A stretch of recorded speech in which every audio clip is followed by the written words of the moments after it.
Hello, bonjour. Aujourd'hui, on va parler de Kate Middleton et son projet sur la petite enfance. Comme vous le savez, il y a quelques jours, depuis quelques jours en fait, sinon plusieurs mois, on nous parle d'un rapport de l'équipe de Kate, fait par l'équipe de Kate sur l'importance des parents et l'éducation lors de la petite enfance, qui est très importante, ce qui est vrai, et qui pourrait avoir des conséquences sur l'adulte que les enfants deviendront. Donc, il y a toute une campagne qui a été faite autour de ça. Avec Kate Middleton, nous annonçons 5 points importants dans l'éducation des enfants qu'elle avait sortis.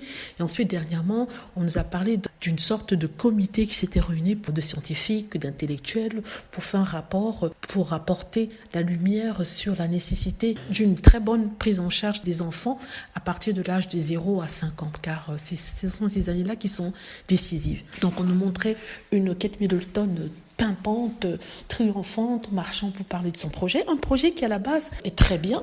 Le problème, c'est que le projet, ce rapport qu'elle a fait n'apporte rien à ce qui avait été déjà fait auparavant. C'est-à-dire qu'elle nous dit, oui, je vais mettre la lumière sur ces problèmes-là. Or, la lumière a déjà été mise dessus. Il y a eu tellement de rapports qui ont été écrits sur la petite enfance. Là, maintenant, ce que les gens lui reprochent, c'est de ne pas apporter des solutions. Ce qu'elle a fait dans ce rapport-là, avec l'aide bien sûr des scientifiques, c'est nous dire que oui, il est important que les parents soient présents pour les enfants, il est important que les enfants n'aient pas tout le temps les tablettes et tout ça, mais les gens disent qu'on a déjà passé cette étape-là puisqu'il y a déjà tellement qui a été écrit dessus et que maintenant on veut des solutions. Qu'est-ce qu'on va faire maintenant qu'on sait que c'est important? Et c'est de ça que manquait le rapport de Kate Middleton. Et ça qui a quand même un peu déçu certains. Vu son pouvoir, on se disait qu'elle pouvait aller auprès du gouvernement anglais demander que les choses se fassent plus vite ou alors qu'on alloue un certain budget pour remédier à ce problème-là, même s'il s'agit de 2 millions, 10 millions, quelque chose. Ils s'attendaient à quelque chose de plus pratique que des mots. Et les gens ont l'impression que ce projet de Kate Middleton est creux et vide.